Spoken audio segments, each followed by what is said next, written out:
So I think it goes without saying this tree is absolutely spectacular. This is an Itoigawa Shinpaku, or at least the foliage is Itoigawa, and it happens to be grafted on a Tohoku Shinpaku trunk.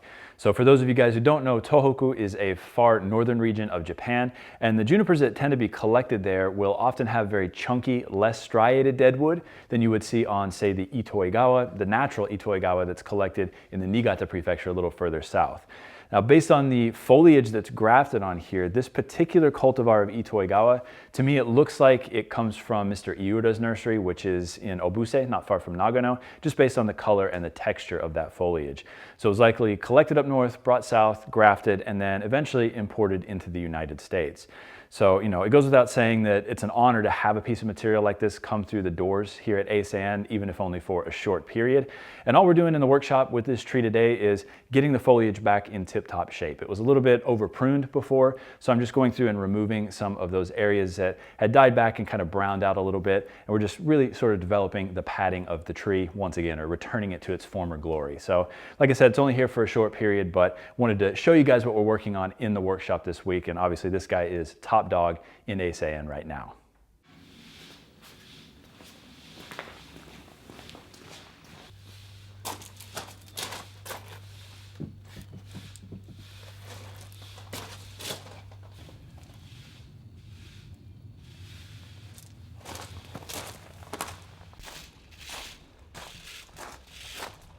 How's the raking? Good.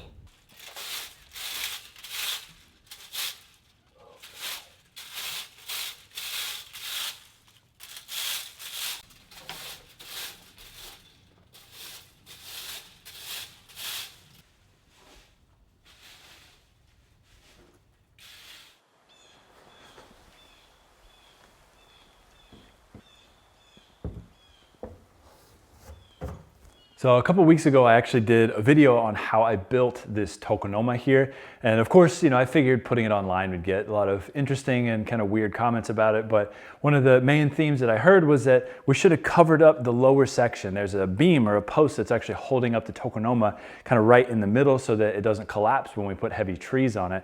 Well, in that video, I didn't cover that with the same red oak that we have around the periphery of the entire tokonoma. So in all honesty, when I built the original tokonoma, I actually had the idea of putting in sliding doors underneath it, which is why I didn't cover that original beam. So that video, I actually filmed it a full year ago, held on to it for a year, and then released it this year. But in the interim, over the course of this last year, I did install those sliding doors down below, and now we're able to hide the scrolls down below there so we can easily switch them out when we change out the displays in the tokonoma.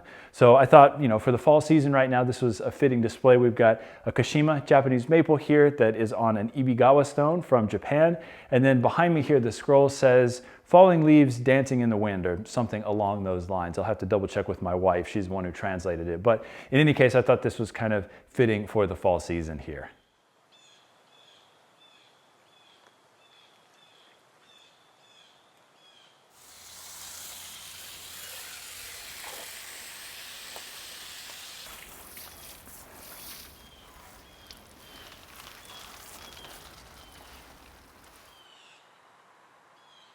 This is another big project that we've been working on recently here at Eisei-en. This is a RAF dwarf Scots pine. So Pinus sylvestris cultivar RAF dwarf. Now, from what I understand, this was originally propagated by a fellow named Richard A. Fenicia, hence RAF, up in Rochester, New York in the early 70s. So this tree right here apparently is from the original batch of cultivated RAF dwarfs. So this would have been originally propagated the early 70s, and then a friend of mine, Bill Valvanis, who many of you guys know from International Bonsai and the US National Exhibition, got his hands on this tree when it was very young in the 70s, developed it for a number of years, and then he passed it along to another friend, Harvey Carapella, who developed it for another number of decades. Now, a couple years ago when I was up in Rochester for the US National, Harvey had me out to his place. We took a look at this tree and decided the best course of action was for me to bring it back down to Eisei-en to work on it. So brought it back down, repotted it, fertilized it heavily over the last couple of years, and then I guess about 10 days or 2 weeks ago, I was able to start working on this tree. So the initial styling here with all the wiring took a good probably 15 hours or so, which sounds like a lot, but it's really not that tremendous. And you know, it's starting to look like it should. You know, we're getting those pads back into place. We're fanning everything out to get light to the interior to promote back budding on the tree. And I have a feeling within a couple of years, this guy will be ready for exhibition again. So, you know, I feel very proud and happy to be able to bring a tree like this down to Eisei-en, a legacy plant like this that was fully developed in the United States. And then for us to be able to put our signature on it here is really exciting. So let me know in the comment section down below what you guys think of this tree. But in my opinion, I think it's going to be a spectacular bonsai in the next couple of years.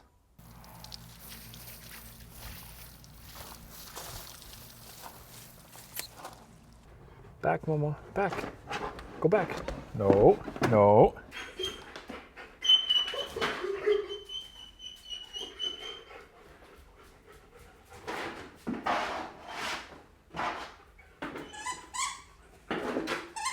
Momo, down. Good girl.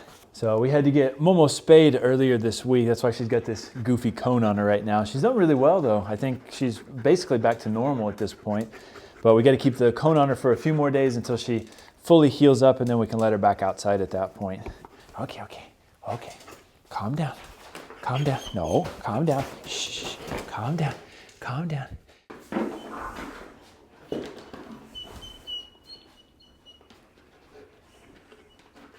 Give Momo, say bye to everybody. Bye-bye. Bye-bye.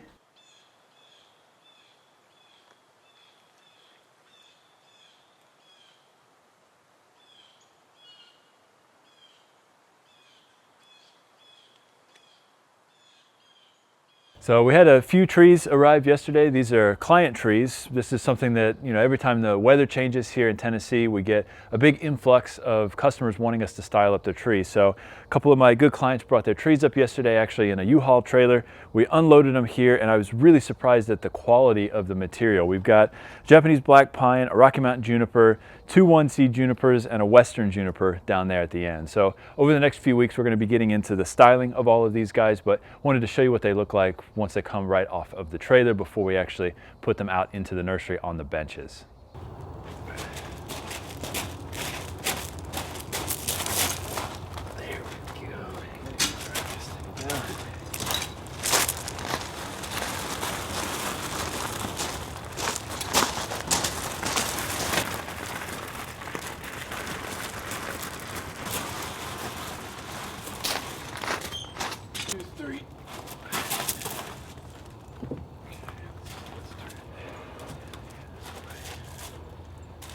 About right.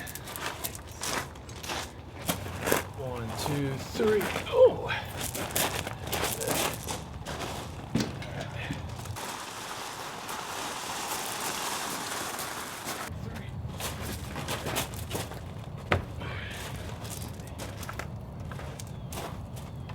So this tree right here is a little bit wobbly, so to keep it from tipping over, I've jammed a couple of small rocks under here, but I still don't think that's going to be enough. So the easiest thing to do here is just to take a real thick piece of copper wire, kind of work harden it, and then I'm just going to jam it into the soil here right on the edge of the pot. And we've got a screw. We'll just put the screw in, and then I'm going to hook a wire here to hold it and keep it from tipping over. So just a quick, easy way to keep your trees from falling off the bench.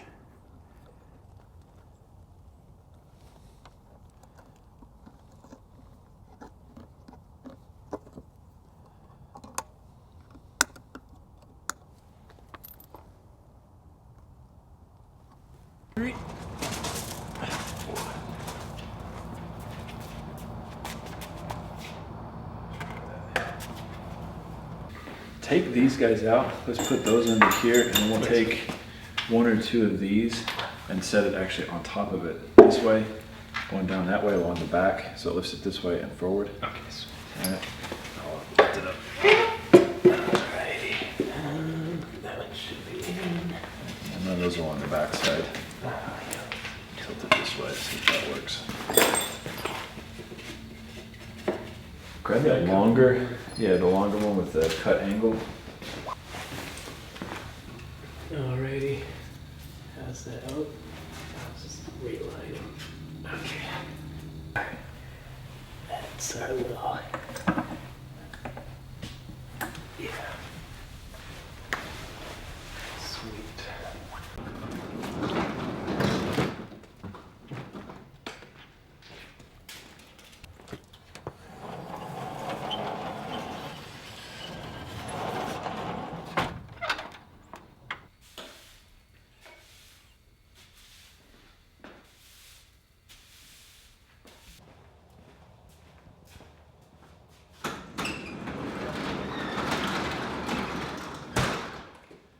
All right, let's call it a day. Better think. Cool. After you.